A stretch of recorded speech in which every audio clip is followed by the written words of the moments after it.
Welcome back, everybody, to the Mid Podcast. Today we are discussing House of Dragon, episode 6, and what an episode it was. So, I'm going to need you to like, subscribe, and hit that notification bell so you know every time I review an episode. And also, I'm going to need you to share this with your House of Dragon friends. Also, you can find this podcast wherever you get your podcasts, Apple, Spotify. So, today, let's get into it. If you've been waiting for House of Dragon to stop politely arranging chess pieces and finally getting mad and flipping the board over, well, congratulations. Episode 6, you finally remember that this is the Dance of the Dragons, not the Westeros City Council meeting. And boy, someone who has survived far longer than the internet wanted finally checked out. Cristian Cole, your ticket finally got punched. Not with a glorious duel, not by Dragonfire, not even by a heroic last stand. Nope. He basically got the medieval version of being deleted by a firing squad before he could finish his speech. Honestly, that may have been the most poetic ending the writers could have given him. Well, today I'm going to break down why Cristian Cole's death works, why Rhaenyra is becoming more dangerous than fans may realize, Daemon's fascinating transformation, Alicent's impossible choices, Aemon's growing obsession, and Ormond Hightower quietly becoming the season's MVP, and why this episode quietly sets up an absolutely explosive final 2 episodes. 2 episodes, that's all we got left, guys. So let's begin. We're going to start off with the death that shook the House of Dragon Nation, Cristian Cole. Now, how many of us have been expecting this man to die? I know I have. So let's address the giant armored elephant lying in the Riverlands. Cristian Cole is dead. Finally, the internet has spent roughly 4 years warning this man launched into the sun. Every week there were memes. Every week someone posted, "Is Cristian dead yet?" Well, guess what? Congratulations. Your wish, it arrived. But here's the genius. The writers didn't give fans what they expected. We had no dramatic duel, no emotional goodbye, no sword fight worthy of a legend. Instead, 3 arrows. And no, I don't mean by Oliver Queen. 3 arrows. Done. Finished. Next scene? Oh, I have to say that's kind of brilliant. Because Cristian spent years believing he was one of history's greatest heroes. And history said, no. It stripped him of the glorious death he desperately wanted. And I'd have to say that's punishment, not torture, but poetic justice. The show understands something modern television often forgets. Sometimes the most devastating death is the one that doesn't care about your ego. And even Fabio Frankel himself appreciated that fans wouldn't receive a satisfying payoff because Cole simply ended. So, Christian spent 3 seasons acting like the final boss, and no, I'm not talking about the final boss like Rock in WWE. It turns out he was just downloadable content that maybe you might want to pass on. So, let's look at our queen. Is Rhaenyra becoming her father, but worse? Rhaenyra has always believed she would be different, more compassionate, more understanding, more just. This episode quietly dismantles that belief. Notice how she treats people petitioning her? The patience? Gone. Empathy? Running low. She's beginning to see people less as citizens and more as problems. That is terrifying because absolute power never announces itself, it just whispers, I know what's best. Emma Darcy deserves enormous credit. Their performance isn't loud, it's subtle. Tiny facial expressions, short responses, just cold stares, and everything says, I'm tired. But tired rulers, well, they usually become dangerous rulers. And even more shocking, her willingness to manipulate Allison into undertaking a dangerous mission shows just how far she's willing to bend morality to win. The Iron Throne has become Westeros' most worst stress management program. Nobody gets therapy, but everybody gets paranoia. Well, everybody that has listened to me review House of Dragon for 2 seasons understands that I love me some Daemon. And Daemon finally feels like Daemon again. He spent much of the previous season wandering through haunted castles and experiencing what amounted to medieval therapy sessions. Well, some of us loved it, some of us hated it, and episode 6 finally cashes in on that investment. So Daemon isn't merely impulsive anymore, he's calculating, measured, dangerous. He doesn't need to yell, he doesn't need a dramatic speech. Matt Smith communicates confidence simply by walking into a room. That's charisma. Damon has become someone who understands that fear lasts longer than violence, and that is considerably scarier. So, is Allison our most tragic character? Let's talk about it. No, she isn't perfect. She created many of these problems she's facing, and she's also trapped inside them. Every decision she makes now hurts someone she loves.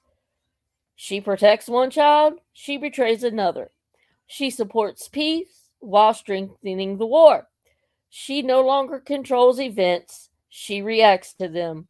And Olivia Cook continues delivering perhaps the most emotionally layered performance in the entire series.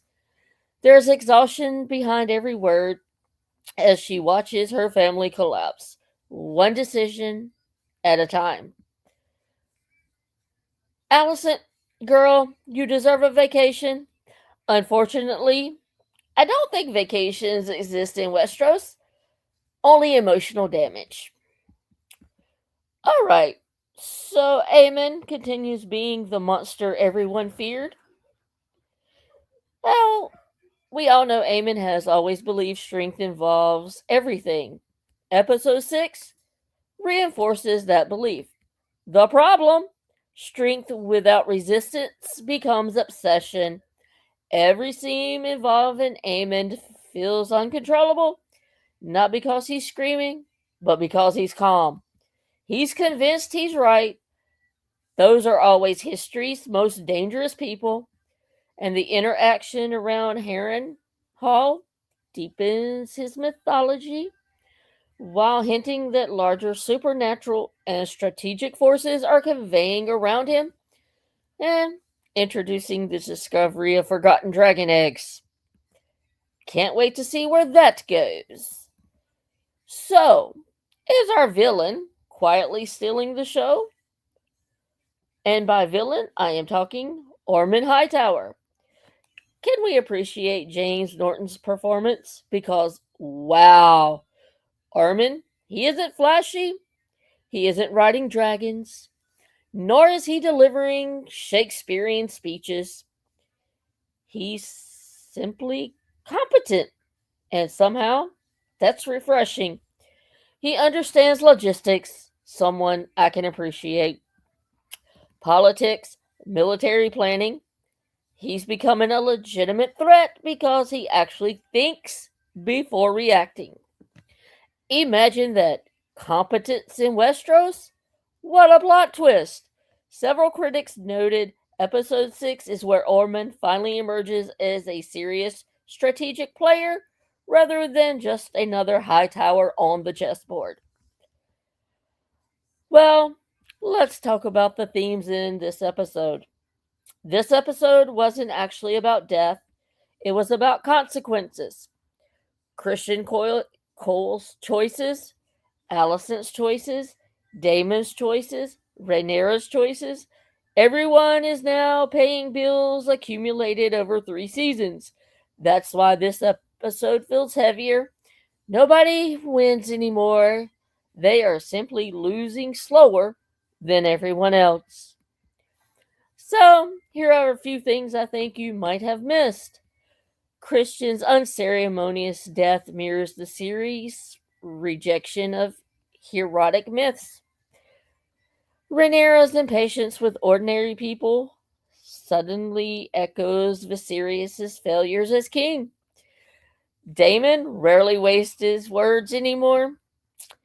His silence has become more threatening than his speeches. And Alicent has transitioned from political player to emotional survivor. This episode balances shocking action with slower political scenes, something many critics view as a return to form after last week's slower pace. Well, let's talk about this episode's MVP, Emma Darcy. Not because of dragons, not because of great speeches, because they portrayed someone slowly realizing leadership is consuming their humanity. And that is very difficult acting. Our biggest surprise? Cristian Cole's death? Not because he died, because we all knew it was happening. And we all knew the day was coming, because the writers intentionally refused to glorify him. Well, that's confidence. The best scene was the opening sequence. No build up, no celebration, just reality. War? Well, guess what? It doesn't care about your legacy. Moving on to our ratings. The story, I'll give it a 9.5. The acting, definitely a 10. The writing, I'll give you a 9. Politics, definitely a 10. Dragon content, a 7.5. So overall, this episode gets a 9.4. So, my final thoughts. Episode 6 won't satisfy viewers looking for constant dragon battles, but it shouldn't.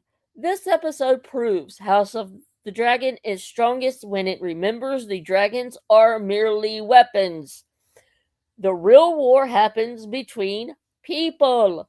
Cristian Cole's death wasn't important because a character died. It mattered because it shattered the illusion that history guarantees anyone a glorious ending. Meanwhile, Rhaenyra is drifting toward authoritarianism. Daemon has evolved into a colder strategist.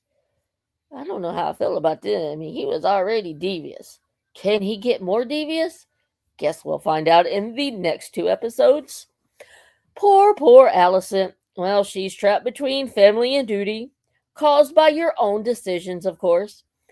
Aemon grows more dangerous with every passing episode, and he's kind of making me feel sorry for him. Armin Hightower is quietly becoming one of the most formidable players on the board, and he's kind of really making me hate him. And with only 2 episodes remaining, is our board finally set?